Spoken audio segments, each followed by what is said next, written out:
착오나 사기에 의한 의사표시가 하나 설명 동계착오죠.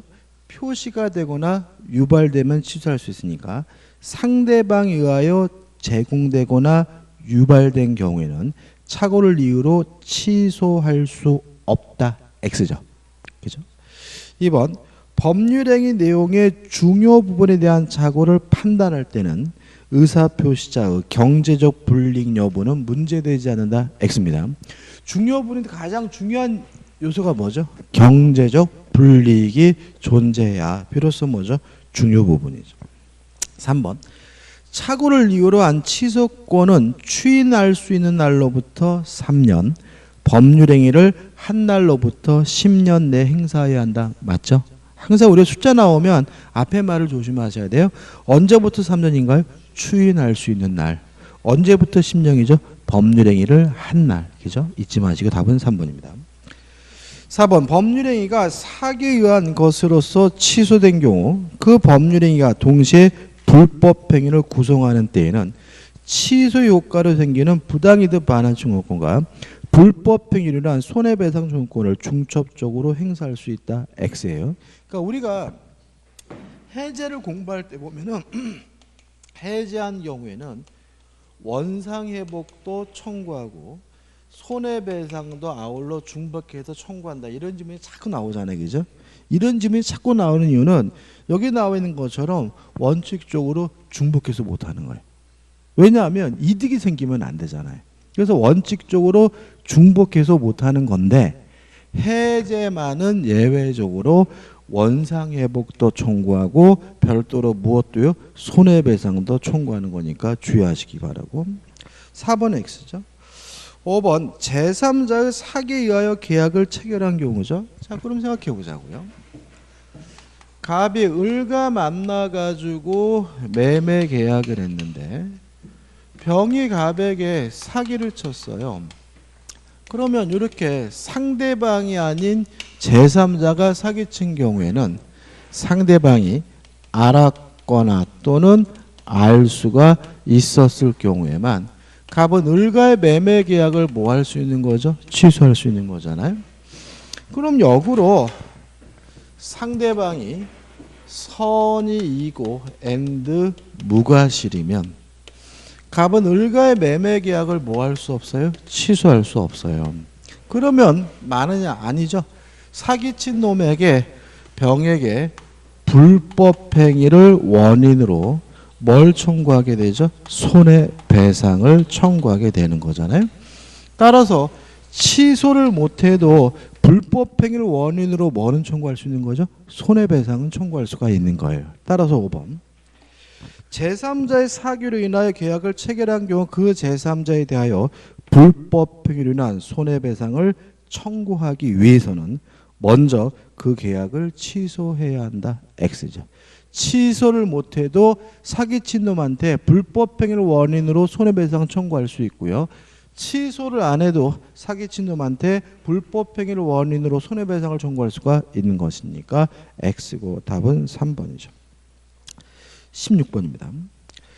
갑은 을에게 의사표시를 발신한 후 법원에서 성년후견 개시 선고를 받았는데 아무 문제 없죠. 의사표시를 발신 후 표의자가 사망하거나 제한 능력자가 되더라도 아무런 영향이 없어요. 이러한 사정을 알지 못하고 그 의사표시를 수령한 을이 수령 당시 미성년자예요. 문제 있죠. 왜요? 미성년자는 수령 무능력자잖아요. 그러면 우리가 뭘 할 수 있냐면 일단 수령 무능력자인 을이 받더라도 도달되지는 않아요. 다만 미성년자 측에서 도달을 주장하는 것은 가능하고 다만 법정 대리인이 안 때는 뭐가 되죠? 도달이 되잖아요. 1번 갑의 의사표시는 피성년후견인의 의사표시이므로 당연 무효이다. X 아무 영향이 없죠. 2번 을은 의사표시의 수령 당시 미성년자이므로 갑의 의사표시가 도달되어 유효하다는 주장을 할 수 없다. X 제한 능력자 측에서 수령 무능력자 측에서 도달을 주장하는 것은 가능하죠. 3번 갑의 의사표시는 을의 법정 대리인 병이 도달을 안 때부터 효력을 발생한다. 맞네요. 답은 뭐죠? 3번이죠. 4번 갑은 그의 의사표시를 제한 능력을 이유로 취소할 수 있다. X. 그죠? 왜요? 발신 후 도달하기 전에 제한 능력자가 되더라도 아무런 영향을 미치지 않는다는 말은 정상적으로 효과가 생기고 취소할 수 없다는 얘기죠. 5번 갑이 피성년후견이 되었다는 사실을 을이 알았을 경우에는 갑의 의사표시는 소급의 효력을 상실한다. X. 발신 후 도달하기 전에 사망하거나 제한 능력자가 되더라도 아무런 영향을 미치지 않습니다. 17번이죠. 을은 갑의 대리인으로서 갑을 위하여 병과 계약을 체결하였다. 이에 관한 설명으로 옳지 않은 것은 1번 을이 이미 대리인이라면 을은 행위 능력자임을 요하지 않는다. 맞죠? 대리인은 행위 능력자일 필요가 없습니다. 2번 을의 대리인이가 무권 대리라는 이유로 갑이 무효를 주장하는 경우 을의 대리인이가 권한을 넘은 표현 대리라 행위라는 주장 및 증명 책임은 병에게 있다. 상대방에게 있다. X죠. 상대방이 입증할 필요는 없습니다. 그죠? 3번. 죄송합니다. 그죠? 맞는 질문이죠. 그죠? 다시 한번 볼게요. 2번.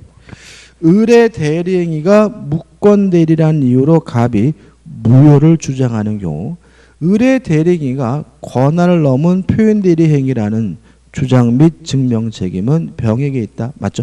원칙적으로 뭐죠? 무권 대리고 표현 대리는 뭐죠? 예외이기 때문에 병이 주장해야 됩니다. 3번 매매 계약의 체결에 관한 권한을 수여받은 을이죠. 자, 우리가 매도에 관한 수권이 있으면 첫째 매매 계약 체결할 수 있고요. 매매 대금 수령할 수 있고 대금 지급 기한을 연기해 줄 수는 있죠. 그렇지만 대금을 일부든 전부든 면제해 줄 수는 없고 또 임의 대리는 취소할 수도 없고 해제할 수도 없다. 꼭 기억해 두셔야 되거든요. 따라서 을은 특별한 사정이 없는 한 갑을 대리하여 매매계약의 해제 등 일체 처분권을 행사할 수 있다. 다시 말하면 해제할 수가 없으므로 3번이 뭐죠? 답이고 3번이 답이 되는 거죠. 다 3번이 답이죠. 그죠? 4번인데 일단 우리가 무권 대리라는 것이 뭐냐 하면 대리인으로서 현명을 했지만 대리권이 없는 게 무권 대리거든요. 따라서 무권 대리가 되려면 반드시 대리인으로서 뭘 해야 돼요? 현명을 해야 돼요. 만약에 현명하지 않는다면 무권 대리도 아니고 무엇도 아니에요? 표현 대리도 아니고 여기서 작년도 시험 문제 답이 나오는 거죠. 여기서 잘 내요. 근데 문제는 뭐냐면 현명의 방식인데 특히 본인을 사칭하고 본인을 가장하는 것이 현명이냐에 대해서 우리 판례는 만약에 대리권이 있는 사람이 본인을 사칭하고 가장한 것은 현명이지만 대리권이 없는 사람이 본인을 사칭하고 가장한 것은 뭐가 아니에요? 현명이 아니에요. 그래서 만약에 생각해 보자고요. 자, 대리권이 없는 사람이 본인을 사칭해 가지고 대리행위를 했어요. 사칭해서 대리행위를 했다면 무권 대리도 표현 대리도 성립될 수가 없는 거죠. 동의하시나요? 왜요? 대리권 없는 사람이 본인을 사칭한 것은 뭐가 아니죠? 현명이 아니니까 아예 뭐가 아니에요? 무권 대리가 아니고 뭣도 될 수 없어요? 표현 대리 될 수는 없는 거예요. 다만 이 경우에 우리 판례는 다만 표현 대리는 아니지만 표현 대리에 관한 민법 규정이 유추 적용된다라고 판시하고 있습니다. 참 어렵는데 다시 말하면 뭐는 아닙니까? 표현 대리는 아니에요. 그렇지만 표현 대리에 관한 민법 규정이 뭐는데요? 유추 적용은 된다는 것이 판례 입장이에요. 그럼 보자고요. 4번 갑으로부터 아파트에 관한 일체의 관리 권한을 위임받아 갑으로 가장하여 아파트를 병에게 임대한 을이 다시 갑으로 가장하여 임차한 병에게 아파트를 매도했어요. 그럼 이 사람은 매도할 대리권은 없는 거잖아요. 그죠? 대리권이 없는 사람이 본인을 가장한 것이니까 무권 대리도 뭐도 될 수는 없어요. 표현들이 될 수는 없어요. 다만 계속 보시면 권한을 넘은 표현들의 법률을 유추 적용은 할 수 있다는 것이 판례 입장이기 때문에 4번은 뭐죠? 맞는 질문이 되는 거죠. 5번 대리권 수요 행위는 묵시적인 의사표시로도 할 수 있으므로 을이 갑의 대리인의 외양을 가지고 행위라는 것을 갑이 알면서 이 일을 하지 않고 방해하는 등 사실상 용태에 의하여 대리권 수요가 추단되는 경우도 있다. 맞는 질문이죠. 이게 어떻게 나오냐? 우리 교재에는 이런 거죠. 대리인이라는 명칭을 쓸 필요는 없다. 대리권의 존재를 주장할 수 있는 호칭이나 명칭을 쓰는 것을 묵인하는 것만으로도 대리권 수요에 표시가 된다는 것이 판례 입장이거든요. 그 취지이기 때문에 맞는 질문이고요. 답은 3번이 됩니다. 18번 대리권 소멸사유 꼭 기억해 두셔야 돼요. 잘 나옵니다. 일단 1. 본인이 사망하면 대리권이 소멸돼요. 2. 대리인의 사망. 4. 대리인의 성년 후견 개시. 5. 대리인의 파산. 대리권 소멸사유지만 본인에 대해서는 사망 한 가지밖에 없거든요. 따라서 3번 본인의 성년 후견 개시는 뭐가 아니에요? 대리권 소멸사유가 아니죠. 이런 경우에 또 문제가 또 뭐가 답이 많이 나오냐면 대리인의 한정 후견 개시도 답을 많이 잡아요. 왜냐하면 대리인의 성년 후견 개시가 뭐예요? 대리권 소멸사유니까 한정 후견 개시는 뭐가 아니에요? 대리권 소멸사유가 아니라는 거 항상 뭐 하셔야 돼요? 조심하셔야 되고 경우의 수가 4가지이기 때문에 시험에 잘 나오니까 잊지 마시기 바랍니다. 19번입니다. 본인 그 대리인 및 복대리인 사이의 법률관계가 관한 다음 설명 중 옳은 거죠. 1번 복대리는 대리인이 선임한 것이기 때문에 본인의 이름이 아닌 대리인의 이름으로 대리한다. X죠. 복대리는 대리인이 선임했지만 누구를 대리하는 사람이죠? 본인을 대리하는 사람이니까. 2번 대리인이 본인의 허락을 얻어 복대리인 선임한 경우 자 임의대로 원칙적으로 복대리인 선임할 수가 없지만 본인의 허락이 있거나 부득이한 사유가 있으면 선임할 수 있고요. 이때는 선임 감독에 대한 책임을 져야 되거든요. 따라서 복대리는 선임에 대한 책임을 부담하지 않는다. X가 되는 거죠. 4번부터 볼까요? 4번 임의대리는 언제든지 복대리는 선임할 수 있으나 법정대리는 본인의 승낙이나 부득이한 사유가 있어야 복대리는 선임할 수 있다. X고 임의대리인과 법정대리인 뒤밖에 있죠. 앞에는 뭐죠? 법정대리인. 뒤에는 뭐죠? 임의대리인이죠. 5번 대리인이 복대리인 선임한 뒤에 대리인이 사망하거나 대리권을 상실하여도 복대리인의 복대리권을 소멸하지 않는다. X죠. 복대리권은 대리인의 대리권으로부터 비롯됐으므로 대리인의 대리권이 소멸하면 복대리권은 자동으로 뭐가 돼요? 소멸이 되는 거죠. 답은 3번인데 아주 잘 나와요. 자, 이거 어떻게 기억하냐면 표현대리가 성립되기 위해서 꼭 무권대리인이 직접 행위를 할 필요는 없다. 복대리인을 통해서 행위를 한 경우에도 뭐가요? 표현대리가 성립한다. 이렇게 기억하시면 돼요. 뭐 대리권 수요의 표시에 의한 표현대리든 권한을 넘는 표현대리든 또는 대리권 소멸 후의 표현대리든 묻지 않고 복대리인을 통해서 행위를 한 경우에도 표현대리가 성립이 되거든요. 따라서 3번 복대리인이 대리인의 대리권의 범위를 초과했어요. 그러면 뭐죠? 표현대리고 표현대리도 무권대리 일종이기 때문에 본인이 뭐 할 수 있죠? 추인할 수가 있으니까 본인은 그 행위를 추인할 수 있다. 맞는 질문이고 답은 뭐죠? 3번이 되는 거죠. 다시 말씀드릴까요?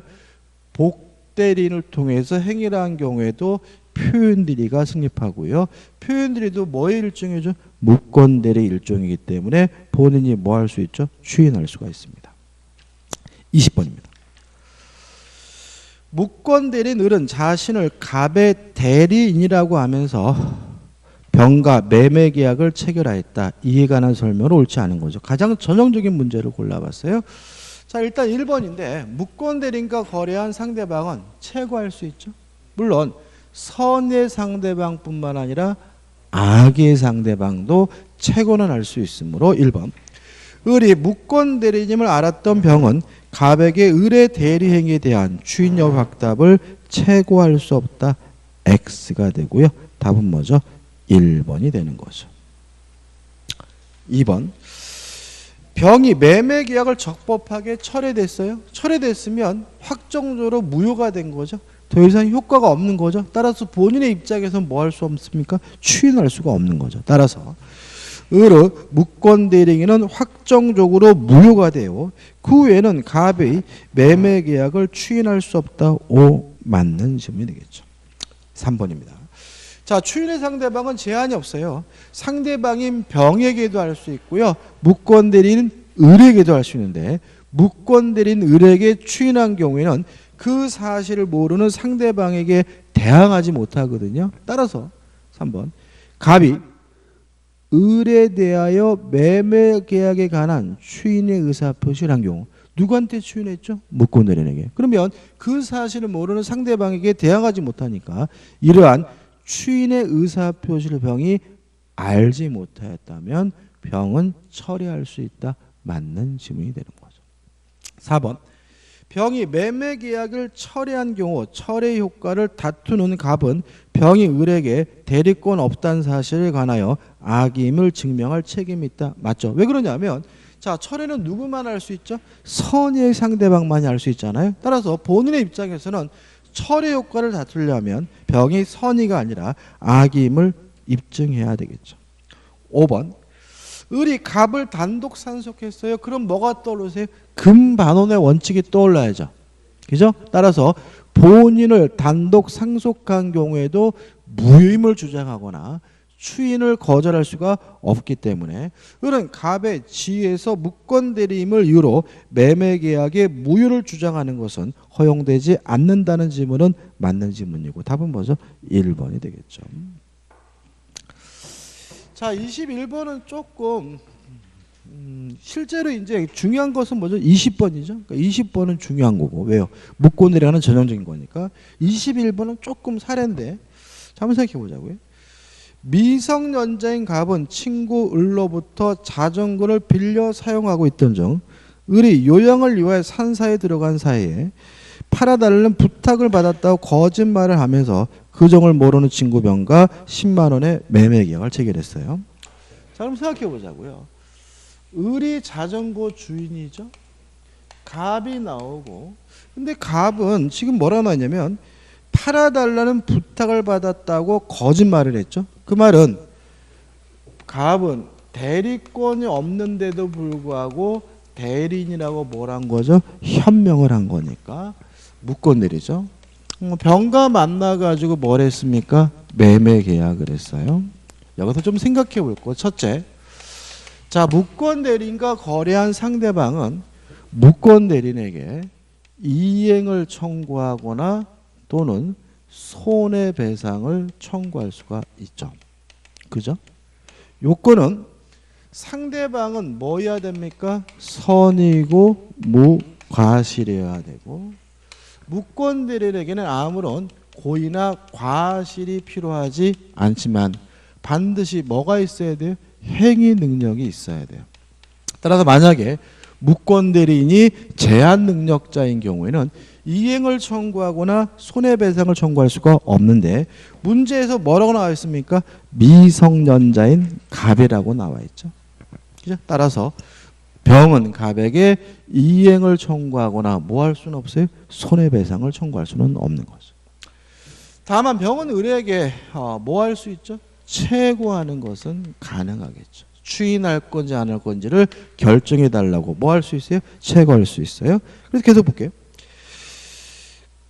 몇 주 후 병은 아무래도 갑의 말에 믿음이 가지 않아서 편지로 을에게 계약 체결 사실을 알리고 확인을 구했다. 뭐 한 거죠? 채굴한 거죠. 그 다음 문제에서 병이 뭐임을 알 수 있죠? 선임을 알 수가 있어요. 그럼 지문을 보죠. 1번 병이 유효한 채굴을 하기 위하여 을에게 1개월 이상의 기간을 줘 확답을 요구하여야 한다. X입니다. 1개월이 아니라 상당한 기간이에요. 이것도 가끔 내요. 1개월이 아니라 뭐죠? 상당한 기간입니다. 2번 을이 위 자전거 매매 계약에 무효를 주장했어요. 그러면 을이 뭐 한 거죠? 추인을 거절한 거죠. 그러면 갑에게 이행을 청구하거나 손해배상을 청구해야 되는데 갑이 미성년자이기 때문에 이행을 청구할 수도 없고 손해배상도 청구할 수가 없으니까 병은 갑에게 그 자전거의 인도 또는 이행이익에 가름하는 손해배상을 청구할 수 있다는 질문은 뭐죠? X가 되는 거죠. 자, 채권은 악의 상대방도 뭐 할 수 있죠? 채권할 수 있죠. 따라서 3번 만일 병이 갑이 거짓말하는 것임을 알고서 매매 계약을 체결하였다면 을에게 채권할 수 없다. X가 되는 거죠. 4번 자, 만약에 채고를 했는데도 불구하고 갑이 채고 기간 내에 확답을 바라지 않으면 뭐한 것으로 확정이 되죠? 추인을 거절한 것으로 확정이 되잖아요. 따라서 4번 을이 병의 채고에 대하여 이의제기는 물론 아무런 답변하지 아니하였다면 병은 매매 계약에 기하여 그 자전거의 소유권을 취득하게 된다. X죠. 왜요? 확답을 바라지 않으면 추인을 뭐하는 것으로 보여요? 거절한 것으로 보죠. 답은 5번입니다. 좀 생각을 해봐야 되는데. 자, 채고에 대한 확답은 발신주입니다. 동의하시나요?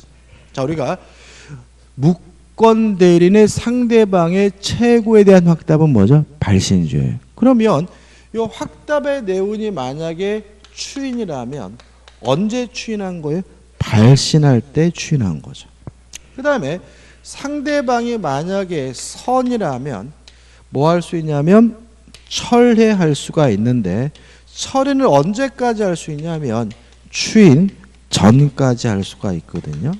그럼 결과적으로 이 채고에 대한 확답이 발신주의라는 말은 결국은 추인을 발신하기 전까지만 뭐 할 수 있는 거예요? 철회할 수가 있는 거예요. 이해되시나요? 5번 만약 10월 1일 병이 편지를 받자마자 자전거를 가져놓다는 내용의 답장을 보냈어요. 그러면 추인인 거잖아요. 그러면 언제 추인한 겁니까? 10월 1일 날. 왜요? 채고에 대한 답장인 확답은 뭐죠? 발신주의니까 10월 1일 날 이미 뭐 한 거예요? 추인한 거죠. 그 다음에 한편 병은 마음이 바뀌어 10월 1일 매매 계약을 철회하겠다는 내용의 편지를 을에게 다시 보냈어요. 근데 철회는 며칠 날 했습니까? 10월 1일이죠. 그럼 결국은 추인이 있은 후에 뭐가 된 거죠? 철회가 된 것이니까 철회는 뭐인 거예요? 무효인 거예요. 따라서 계속 보시면 을의 추인의 답장보다 병의 철회 편지 을에게 먼저 도달하였다 하여도 병은 자전거의 매매 대금을 지급해야 한다. 맞는 질문이 되는 거죠. 왜냐하면 채고에 대한 답장인 확답은 뭐죠? 발신주니까 추인은 언제 한 겁니까? 10월 2일 날 한 거고 철회는 언제까지 할 수 있죠? 추인 전까지만 할 수가 있는데 10월 2일 날 철회를 발신했다는 말은 추인 후란 얘기죠. 따라서 철회 효과가 무효이기 때문에 5번이 답이 되는 거죠. 좀 복잡해졌죠. 그죠? 그러니까 이것만 잊지 말자고요. 채고에 대한 답장인 확답은 뭐죠? 발신주의라는 거 잊지 마시기 바랍니다. 22번입니다. 법률 행위의 무효와 취소에 관한 설명으로 옳은 것은 1번 착오가 의사표시자의 중대한 과실로 인한 경우에는 상대방이 그 착오를 알고 이를 이용하였더라도 의사표시자는 착오를 이유로 의사표시를 취소할 수 없다. X. 이것도 최근에 잘 되고 있죠. 자, 원래 중과실이 있으면 착오를 이유로 뭐 할 수 없어요? 취소할 수 없다. 다만 상대방이 그것을 뭐 했어요? 이용해 처먹었다면 착오를 이유로 취소하는 것이 뭐예요? 가능하다는 거 꼭 기억해 두시고 아마 올해도 또 나올 거예요. 2번 통정어의 표시 무효는 선의 제3자에게 대항하지 못하며 이때 제3자는 선이면 족하고 무과시를 요하지 않는다. 맞는 질문이죠. 3번 답은 그래서 뭐죠? 2번이죠. 2번이 답이고 3번 무효인 가등기를 유효한 등기로 전용하기로 약정하는 거 가능해요. 다만 소급하지는 않아요. 제3자의 권리를 침해할 수는 없거든요. 따라서 무효행위의 전환의 이론에 따라 무효인 가등기는 그 등기시로 소급하여 유효로 전환된다. X가 되는 거죠. 4번 취소권을 행사할 수 있는 기간 추인할 수 있는 날로부터 3년 법률행위를 한 날로부터 10년 요 기간은 뭐죠? 제척기간이에요. 뭐가 아니죠? 소멸시효가 아니에요. 소멸시효의 다른 점은 뭐냐면 소멸시효는 주장이 필요해요. 따라서 주장을 해야지만 법원이 뭘 해줘요? 고려를 해줘요. 이에 반해서 제척기간은 주장이 필요 없어요. 따라서 주장하지 않더라도 법원은 제척기간이 경과됐는지 안 됐는지 뭐죠? 고려해 준다는 점에서 차이점이 있고요. 소멸시효는 소급효가 있어요. 따라서 소멸시효가 완성이 되면 기산점은 소급해서 권리가 소멸되는 데 반해서 제척기간은 소급효는 없습니다. 근데 이게 원래는 시험 범위가 아니기 때문에 나올 거는 아닌데 가끔 나와요. 그래서 형성권의 행사기간인 취소권 행사기간은 소멸시효가 아니라 뭐예요? 제척기간이기 때문에 뭐가 필요 없죠? 주장이 필요 없고요. 뭐가 없습니까? 소급효가 없다는 거 좀 기억해 두시기 바라고 따라서 4번 취소권을 행사할 수 있는 기간의 경과 여부는 당사자가 주장하여 하므로 법원이 이를 당연히 조사하고 고려할 사항은 아니다. X가 되는 거죠. 주장이 필요 없습니다. 5번 유동적 무효인 토지거래 계약이 확정적으로 무효예요. 자, 이건 뭐냐면 금반원의 원칙입니다. 반대되는 언행이 금지된다는 금반의 원칙이 적용되지 않는 경우가 있어요. 두 가지입니다. 첫째, 제한 능력자에게는 적용되지 않는다. 따라서 제한 능력자는 스스로가 하는 행위를 스스로 뭐 할 수 있어요? 취소할 수가 있고요. 두 번째, 강행복귀 위반의 경우에도 적용되지 않습니다. 따라서 강행복귀 위반의 경우에도 적용되지 않으니까 강행복귀 위반한 사람은 스스로가 무효임을 주장하는 것이 가능하거든요. 물론 토지거래 허가제도에 관한 민법 규정은 강행 규정이에요. 따라서 5번 유동적 무효인 토지거래 계약이 확정적으로 무효가 된 경우 이에 대해 귀책사유가 있는 자는 계약의 무효를 주장할 수 없다. X. 주장하는 것이 가능하고 이유는 강행복귀 위반의 경우에는 금반원 원칙이 적용되지 않기 때문에 그렇습니다. 답은 2번이죠. 5번도 나올 거라서 좀 있을 것 같아요. 23번입니다. 갑이 을을 기망하여 건물을 매도하는 계약을 을과 체결하였다. 법정 추인 사유에 해당하는 경우는죠. 자, 취소할 수 있는 법률의 법정 추인에 대해서 기억할 것은 뭐냐면 첫째, 원인이 종료된 후에 해야 되겠죠.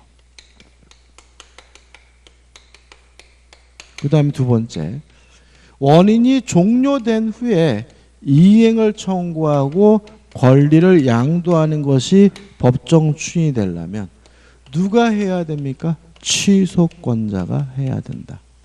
상대방이 이행을 청구하고 상대방이 권리를 양도하는 것은 뭐가 될 수는 없어요? 법정 추인이 될 수는 없다. 꼭 기억해 두셔야 되고요. 따라서 일단 보시면 4번을 보시면 기망 상태에서 벗어난 을이 무슨 말이죠? 원인이 종료가 됐죠. 이의 없이 매매대금을 지급했다면 취소권자가 이행한 것이니까 뭐가 돼요? 법정 추인이 되고요. 답은 뭐죠? 4번이에요. 나머지 볼까요? 1번. 갑이 을에게 매매 대금의 지급을 청구한다. 자, 이행을 청구하는 것이 법정 추인이 되려면 취소권자인 누가 해야 돼요? 을이 해야죠. 상대방인 갑이 사기친 놈이 이행을 청구하는 것은 뭐가 되지 않나요? 법정 추인이 되지는 않아요. 2번. 갑이 을에 대한 대금 채권을 병에게 양도했다. 권리를 양도하는 것이 법정 추인이 되려면 누가 해야 돼요? 취소권자인 을이 해야죠.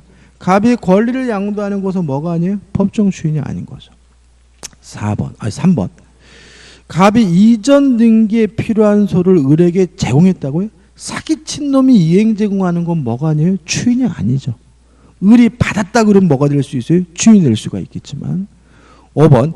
을이 매매계약의 취소를 통해 취득하게 될 계약금 반환 중급권을 정에게 양도한다는 말은 무엇을 전제로 하는 거죠?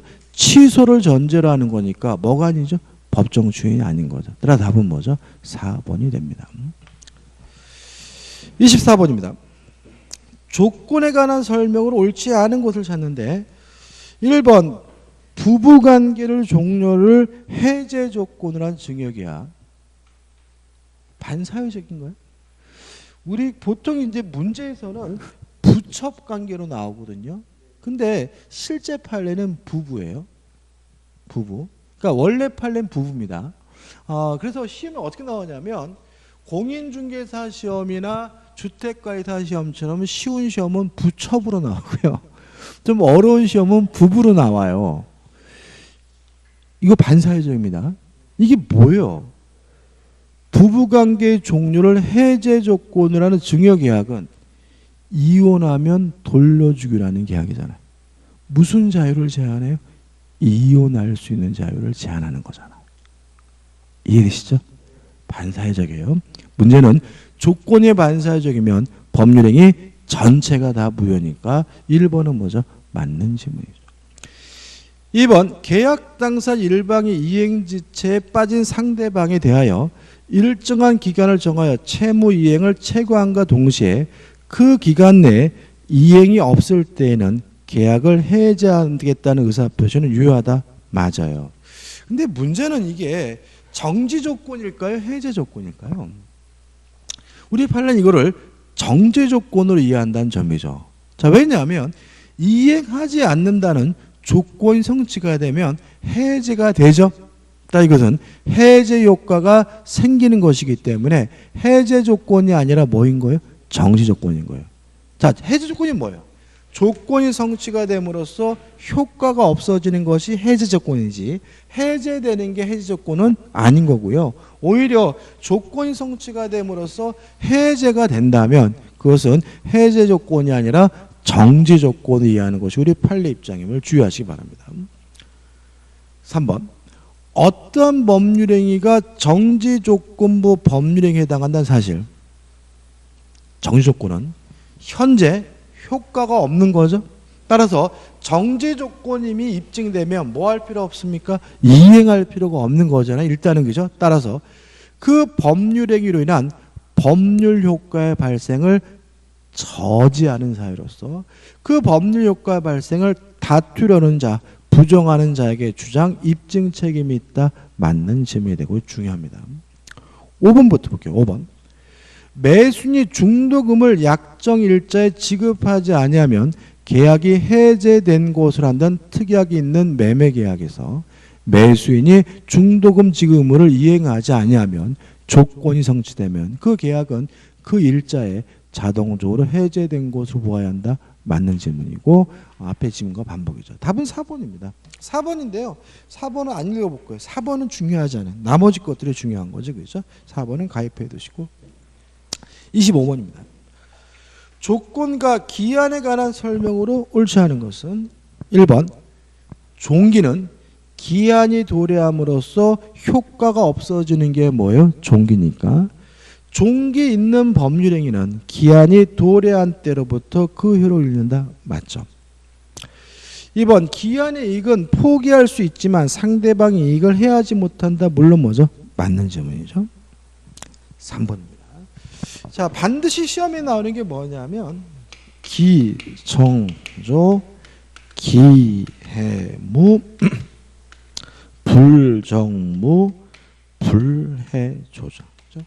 반드시 지문으로 나옵니다. 그럼 보자고요. 조건이 법률이 당시 이미 성취한 것인 경우 기성조건이죠. 기. 그 조건이 해제 조건이면 기해무 무효여야 하는데 그 법률행위는 조건 없는 법률행위로 한다. X고요. 답은 뭐죠? 3번이죠.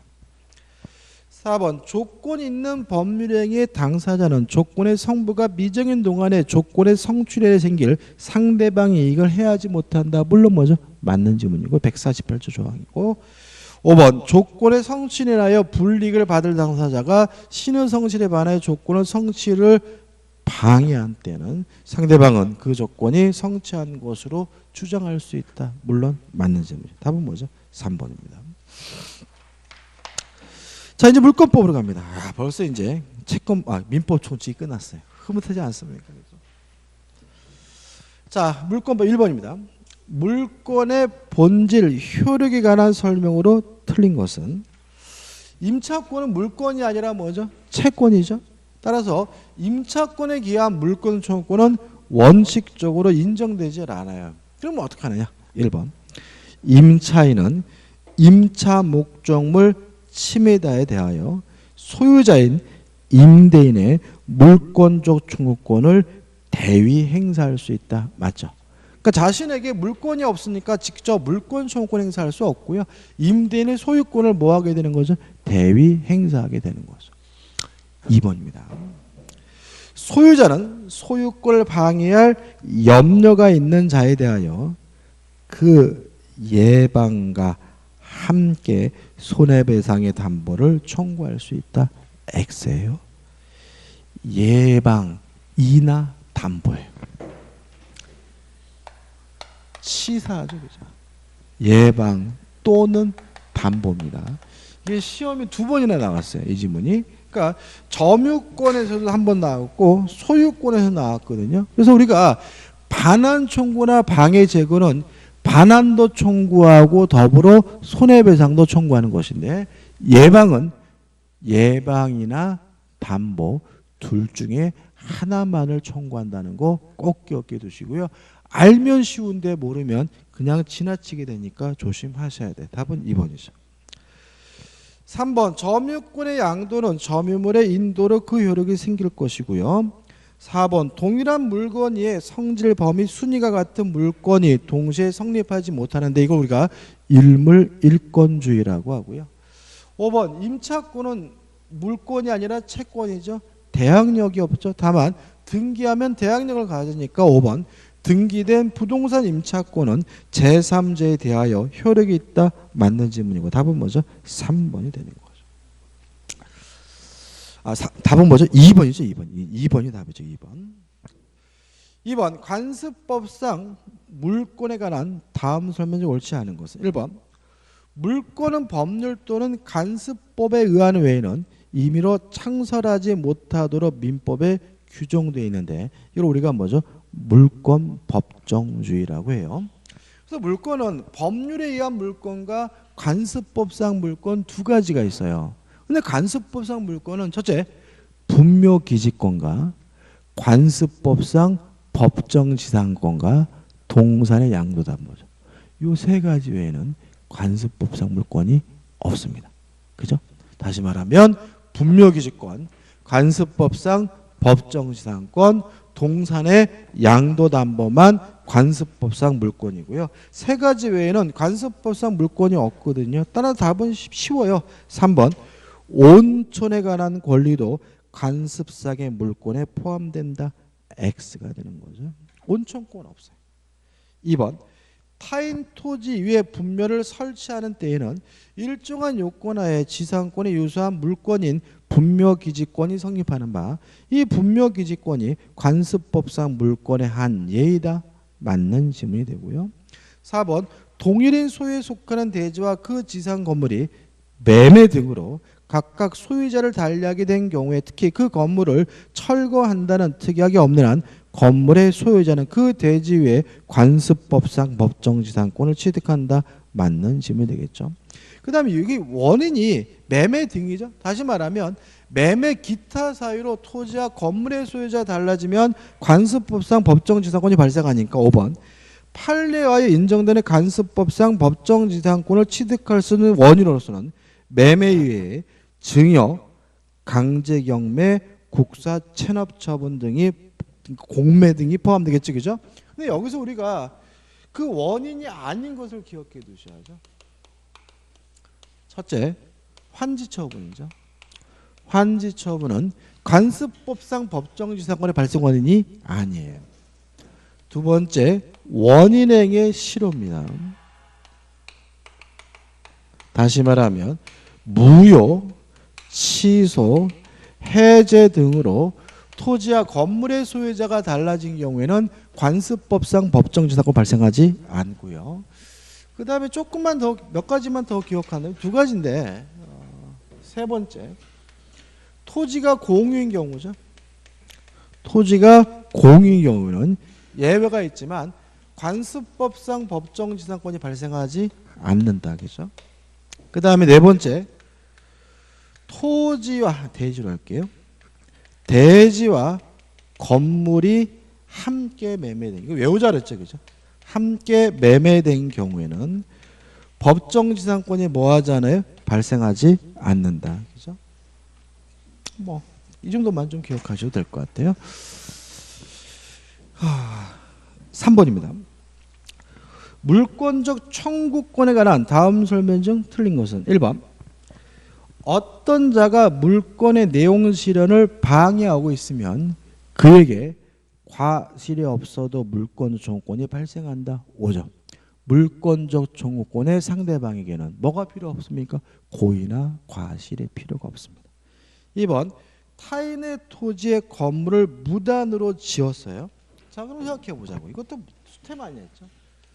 갑이 소유하고 있는 토지에 을이 무단으로 건물을 신축을 했다면 을이 갑의 토지를 뭐하고 있어요? 점유하고 있으니까 내 땅에서 나가는 의미에서 건물에 대해서 철거를 청구할 수가 있지만 건물은 갑의 것이 아니라 누구 거예요? 을의 것이니까 을에게 건물에서 나가라고 퇴거해달라고 요구할 수는 없다.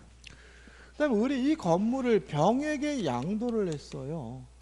그러면 이제 이 토지를 점유하는 사람은 더 이상 을이 아니라 병이기 때문에 병에게 철거해달라고 요구해야 되고요. 주의하실 것은 병이 선이고 무과실이어도 철거해달라고 요구할 수가 있다. 왜요? 아무런 고의과실이 필요가 없으니까요. 따라서 타인의 토지의 건물을 무단으로 지은 뒤 그 건물을 제3자에게 팔았다면 현재 토지를 점유하는 사람은 누구죠? 제3자고 철거 청구의 상대방은 누굽니까? 제3자이기 때문에 그 건물의 신축자가 물권적 청구권의 상대방이 된다. X고요. 답은 2번이 되는 거죠. 3번 물권적 청구권은 물권과 분리하여 양도하지 못하고요. 4번 임차인이 목적물을 점유하고 있어요. 그러면 적법한 점유니까 물권적 청구권이 발생하지는 않을 거고요. 5번 물권적 청구권을 행사하는 경우에 비용 부담에 대해서는 견해가 대립됩니다. 견해가 대립되기 때문에 우리가 뭘 하는 거예요? 공부를 안 하는 거죠. 그죠? 견해가 대립되니까 여기까지고 좀 쉬었다가 4번부터 보도록 하겠습니다.